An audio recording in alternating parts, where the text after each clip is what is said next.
तत्व राजवार्तिक में यहाँ पर तृतीय अध्याय में कुलाचल पर्वत आदि की व्याख्या कर रहे हैं। अब ये कह रहे हैं तस्योपरियो दग्ध दक्षिणायाम, उसके ऊपर दक्षिण दिशा में, ये आपने अर्थ आतन पढ़ लिए थे ना। तस्य पश्चात, इसके उपरांत दक्षिणार्ध भरत, दक्षिण, फिर इसके बाद जो है ना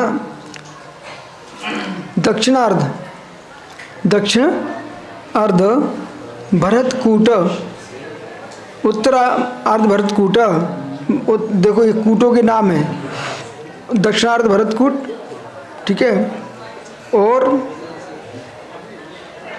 दक्षिण भरतकूट, खंड प्रतापकूट और खंड प्रतापकूट, मणिभद्र, माणिक भद्रकूट, माणिक भद्रकूट, विजयार्धकूट, विजयार्धकूट, पूर्णभद्रकूट, पूर्ण तमिश्रस गुहाकूट, तमिश्रस गुहाकूट, उत्तरार्ध भरतकूट, उत्तरार्ध भरतकूट, वैश्रणकूट नाम अष्टो कूटानी, ये 8 कूट हैं।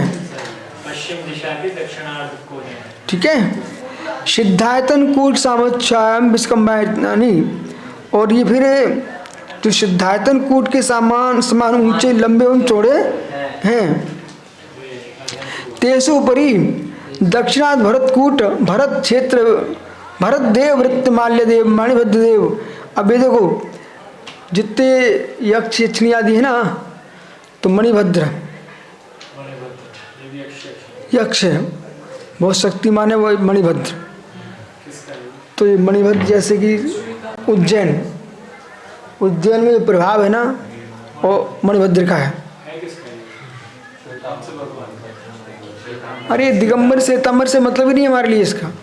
ये मणिभद्र है ना जो व्यंतर भवनवासी देव, भवनवासियों का यक्ष है वो मणिभद्र।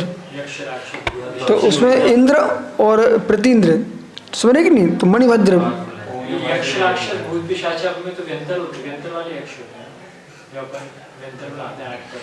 व्यंतरा किन्नर किम्पुरुष मौरव गंधर्व यक्षराज भूत पिशाचा, वो ये व्यंतरों में आते हैं।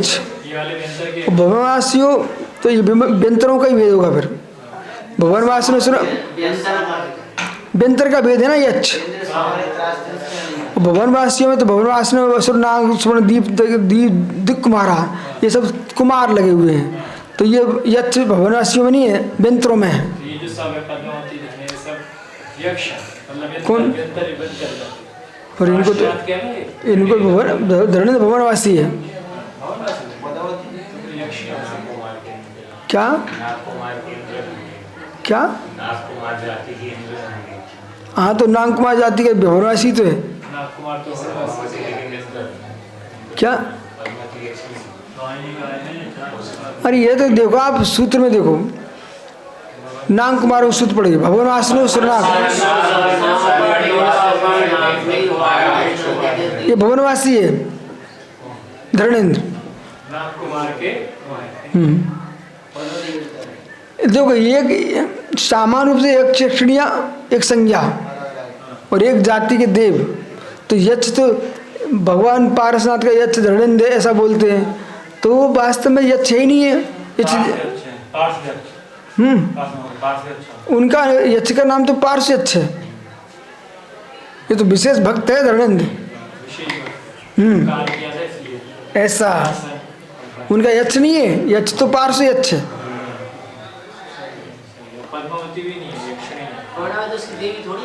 देवी नहीं धर्मेंद्र की, गलत नहीं बोलना चाहिए। पद्मावती धर्मेंद्र की देवी नहीं है।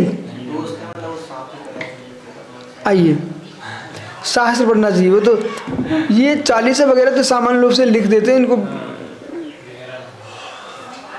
उन्हें नमोकार मंत्र भी नहीं सुनाया।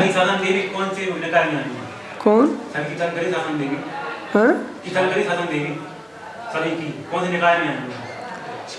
अच्छा वे यदि अच्छी की दृष्टि देखते हैं तो व्यंतर में आएंगे, ठीक है, यहाँ की दृष्टि से। और नहीं तो भवनवासी। 2 के अंतर के बाहर तो ज्योतिष शास्त्र में नहीं होते, बेमानिक नहीं है।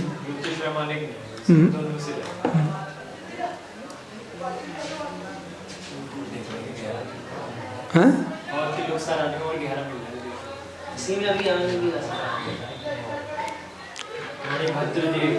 मणिभद्रदेव सिद्धायतन कूट समुच्चय हो गया ना। बीजार्थ गुरु पूर्णभद्र देव, कृतमाल देव, उत्तरार्ध भरत देव, विश्वनाथ देवानाम यथाक्रम प्रासाद, इनके भवन है। हो सिद्धायतना समय आयम विश्व, सिद्धांत सावन से विश्व उच्छेद है। तो यह विजयार्थ पर्वत नवमी, वह है विजयार्थ पर्वत कि मुकुट के समान है। कूटई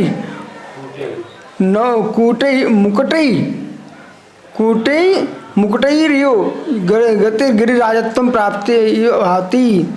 तो जैसे किसी व्यक्ति राजा के मस्तक पर जो मुकुट है ना, ऐसे विजय पर्वत के जो है मुकुट के समान उद्गत नव कूटों के से द्वारा शोभन प्राप्ति भाती, गिरिराजत्व को प्राप्ति के समान शोभन होता है।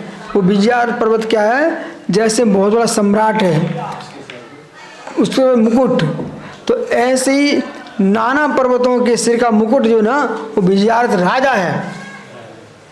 सारे पर्वतों का राजा विजयार्थ। जैसे यहाँ पर अभी हिमालय की चोटी सबसे ऊंची, एवरेस्ट की चोटी, ऐसा है। अब तीर्थों में सम्मेशकर सबसे ऊंचा तीर्थ, तो तीर्थ राज कहलाता है। बाकी तीर्थों की चोटियाँ छोटी छोटी है। ठीक है, अब आपका आगे का विषय प्रारंभ होगा।